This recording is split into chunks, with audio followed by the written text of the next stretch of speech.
Olá, começa agora o Momento Papo de Mãe. Os clássicos da literatura infantil atravessam gerações e continuam sempre atuais. Fábulas e contos. Os irmãos Grimm, Andersen, La Fontaine, Monteiro Lobato e muitos outros. Como escolher o que apresentar para as crianças? Autores estrangeiros e nacionais oferecem um conteúdo maravilhoso para nossos filhos. Alô Carvalho, pedagoga e escritora de livros infantis, vai dizer pra gente quais os autores que não podem faltar. Lô, o que ler para as crianças? Olha, eu faço a defesa da literatura nacional. Nos últimos 5 anos, o mercado editorial aumentou muito. A gente tem hoje uma oferta de livros para a criança pequena, sobretudo da primeira infância, muito maior do que no tempo que meus filhos eram pequenos, por exemplo. Então, hoje, o que eu recomendo para um pai, para uma mãe, uma avó, um tio, é chegar na livraria e perguntar o que tem de literatura produzida aqui no Brasil, de autor ou de ilustrador nacional. Olha, e participa do nosso papo também a Carol, mãe da Betina, de 3 anos, e do Filipe, de 2 anos. Atualmente, Carol, quais são as historinhas que eles gostam de ouvir? Então, a minha filha está na fase de conto de fadas, né? Porque ela tem 3 anos, então quer a história da princesa, quer essas histórias assim, com o príncipe, com a madrasta. Mas a gente estimula bastante também as histórias nacionais também, né? Monteiro Lobato, a história do Saci, a história da Vitória Régia, a gente conta para ela também. Às vezes a gente pega o livro, a gente não consegue ler ao pé da letra, porque ela não vai entender aquela literatura, mas a gente transforma aquilo na linguagem dela, né? Uma linguagem acessível para ela. A Lô é escritora de livros infantis, né? Como que tem que ser esse livro voltado para criança? Os textos são mais curtos, os assuntos são mais de interesse para as crianças? Olha, Roberta, eu gosto muito de pensar, em primeiro lugar, não na criança propriamente dita, mas assim, no adulto que está lendo para ela. Porque a leitura para a criança pequena, necessariamente, é uma leitura em voz alta, quando tem a presença do adulto, não é verdade? Então, o que deixa ele confortável de ler? Gosta de ler poesia? Gosta de ler história em quadrinhos? Prefere texto informativo? Prefere conto? Então, assim, o primeiro de tudo é o que fica confortável para você. Eu brinco, é o que cabe na tua boca. Cabe na tua boca ou te atrapalha, te incomoda? Eu, por exemplo, com os meus filhos pequenos, ler história em quadrinhos era uma dificuldade. Eu não conseguia pular de um personagem para o outro, descrever o cenário. Então, eu, afastava, né? O pai vinha com história em quadrinhos. Eu gostava de ler poesia. Então, primeira coisa é pensar, eu vou me sentir confortável de ler esse livro? Qual o segredo dos clássicos para eles sempre se manterem atuais e atravessarem tantas gerações? O segredo deles é a narrativa que envolve a saga do personagem, é a trajetória do personagem, que, na verdade, é quase uma trajetória de vida, porque ele está numa situação, essa situação se desequilibra e ele precisa se recompor para estar numa nova situação. Então, esse é o cerne do conto de fadas, que está, na verdade, no cinema, nos filmes, nas novelas. É uma estrutura básica que tem a ver com a vida da gente. E, Carol, na sua casa, você procura ler os autores que você gosta ou você deixa os seus filhos escolherem? As duas coisas, né? A Betina, ela sempre até ia ver isso com a Lô, né? A criança acho que já nasce também com uma predisposição para gostar da leitura, eu acredito nisso. Apesar de eu e meu marido, os dois, serem jornalistas, então a gente lê muito. Eu lembro que a Betina era pequenininha, ela tinha acabado de começar a falar, eu estava com o jornal na mão, ela falou, mamãe, o que é isso? Eu também quero ver. E começou a pegar o jornal e tentava se apontar para as figuras. Ela sempre gostou, até a professora me chamou na escola, ela com uns 2 anos de idade, e falou assim, olha, você tem que estimular isso mesmo nela, porque a gente tem qualquer outra atividade na sala de aula e ela chega para mim e fala assim, qual que vai ser o horário do livro, de contar a história? Então, eu deixo um pouco à vontade e também trago algumas coisas novas que eu vejo, que eu vou com ela em livraria. Ela gosta muito de ir para a livraria, escolher o livro, sentar ali no cantinho. E ela mesmo coloca as bonecas e abre o livro, como a professora acho que faz na sala de aula, e começa a contar do jeito dela a história. É importante isso, levar o que a Carol falou, levar em livrarias para a criança ter acesso aos livros e também deixar os livros em casa, né? Eu acho que é fundamental que a criança frequente espaços de leitura. A escola, hoje em dia, garante esse momento na rotina escolar, que a criança tem contato com o livro, com o professor e sem um professor. Isso já está garantido ali naquele tempo que ela permanece na escola. Agora, no dia a dia, nos momentos de lazer, no final de semana, é fundamental que as famílias se preocupem com isso, quer dizer, vamos a um shopping, vamos passear, vamos passar numa livraria antes da loja de brinquedo. Então, ensinar a criança a frequentar espaços justamente para que ela possa começar a escolher do gosto dela. Às vezes não é o que a gente gostaria que ela lesse. Mas é um livro que ela escolheu. E a criança menor também, assim, como o meu, de 2, ele já não tem essa predisposição como a Bettina tinha. Então, como introduzir para ele? Porque se eu abro um livro para ele, mesmo que tenha imagens, figuras, ele levanta, vai pegar um carrinho, fica mais disperso. Aí cabe o olhar atento dos pais, né? Porque às vezes a gente acha que tem que ler o livro infantil, mas de repente o maior interesse dele é de uma revista sobre esporte. Por que não a criança pequena, mesmo com 2 anos, ler uma revista?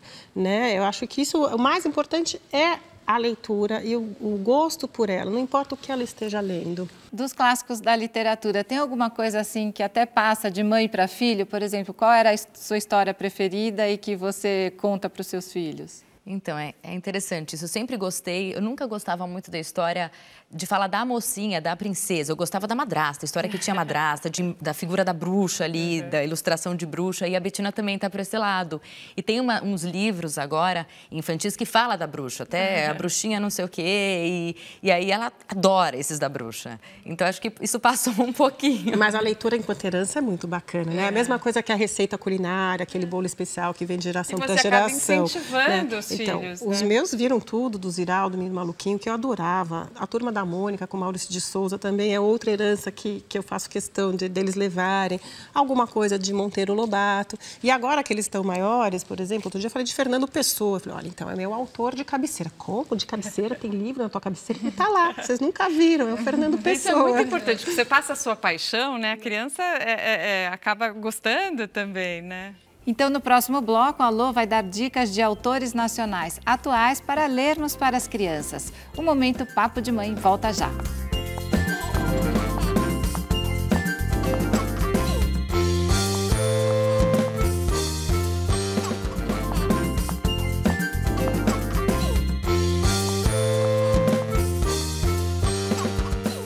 O Momento Papo de Mãe está de volta. O tema hoje é literatura infantil. Lô, que escritores brasileiros atuais você indica? Olha, tem vários, muitos. Para criança bem pequenininha, a Silvana Rando criou um personagem que já é um ícone, né? Que é o Gildo, aquele elefante super fofo. Então, eu gosto muito porque tem essa coisa da paixão que a criança acaba tendo pela personagem. E o Gildo tem vários tipos de livros, tem um boneco, é bem divertido, né? Ele tem medo de balão, né? Não é? E aí tem também, a gente tem Lalau e Laura Beatriz, que são autor e ilustrador, uma dupla que já há muitos anos publica poesia e as ilustrações são divinas, maravilhosas, eu amo. A gente tem o Lambrenan, que gosta muito de tratar de temas do cotidiano da criança e faz isso muito bem. Ele está sempre muito bem acompanhado por ilustradores excelentes, trabalhos lindos. Para os maiorzinhos, a gente tem as narrativas da Heloísa Prieto, por exemplo, que também é outra escritora que há muitos anos está no mercado, super premiada. E é legal quando a criança se identifica com o autor, porque aí ela lê vários livros dessa mesma pessoa, né? Isso, não é? Gostoso, você tem um né? ídolo que é da escrita, e aí você tem só 3 anos, como a Bettina, por exemplo, que já está ligada nos contos de fada, né? Isso é muito bacana. Tem coleções assim que eles gostam? Tem coleções, ela mais, né, do que ele, tem coleções sim. E quando acaba, assim, ela já leu assim a semana inteira aquela coleção, ela falou assim, mamãe, vamos fazer um livro? Outro dia aconteceu isso. Eu falei, como fazer um livro? Você vai para o seu trabalho, mamãe, traz as figuras desse livro e eu vou pintar. Eu achei isso bárbaro, essa ideia dela. Eu fiz, imprimi algumas figuras parecidas, né, com a do livro dessa coleção que ela gosta e grampeei. E aí eu cheguei em casa, ela foi pintando e criou a história. E eu fui escrevendo conforme ela me contando a história. Então eu achei legal isso, assim. Isso é muito bacana, porque a criança lê, ela, diferente da gente que a gente lê e guarda a leitura conosco mesmo, a criança lê para fazer alguma coisa. A leitura da criança é sempre uma leitura criativa. Seja uma leitura para escrever, por que não? Ela pode ser um dia uma escritora, não é verdade? Ou ler para brincar, ou ler para imaginar. Tem sempre um processo criativo por trás. A criança nunca é passiva. É um momento de união até do pai com o filho, da mãe com o filho, de você estar ali contando história, lendo de integração. E eu vejo que eles ficam muito mais encantados com o livro do que com o eletrônico. O eletrônico é uma coisa momentânea ali que meio previsível. O livro não, então ela vem contar, ela conta a mesma história de diferentes formas. Eu vejo ela contando para a boneca, faz os rituais, lê, põe o livro ali, põe o dedinho, apoia no travesseiro dela ali, aí mostra, pega a boneca e fala, agora vai acontecer uma outra coisa, você tem que esperar, e conta de forma diferente. Então, eu acho isso muito interessante. É importante também os pais saberem identificar os gostos, as preferências dos filhos, até para não desestimular. Que pelo visto vem leitor, logo desde pequenos, né? Muitos são estimulados com revistinhas, com quadrinhos também. As revistas do tipo Recreio e outras que são bem de informação, né? E a gente falou de coleções, tem a coleção da Alô Carvalho. Você não falou entre os autores atuais? Não falei, não é permitido falar de si. Fala aqui dessa coleção dos bichinhos. Pois é. Então, essa coleção, ela tem como característica principal seguir o que é de mais tradicional para o segmento de 0 a 3 anos. Posso abrir aqui? Por favor. Então, ela tem que é essa característica textual, que é justamente uma palavra e uma imagem, seja ela fotografia ou ilustração. Essa coleção surgiu justamente, né, a ideia de fazê-la quando o Fernando era bebê e estava começando a falar. E aí a gente fica, vaca mu, cachorro uau, tudo bem, né? Mas e cadê os outros bichos? Tipo assim, alguém pode me dizer o barulho da onça? Ah, uau, e da ariranha? Né? E dos bichos brasileiros, cadê? Que interessante. Então veio justamente pensando nisso, de que naquele momento, quando eu fiz essa coleção 5 anos atrás, o mercado editorial tinha muita coisa estrangeira, por isso que eu faço a defesa da literatura nacional. E aí tinha elefante, tinha a vaca, tinha o cachorro, mas não tinha arara, né?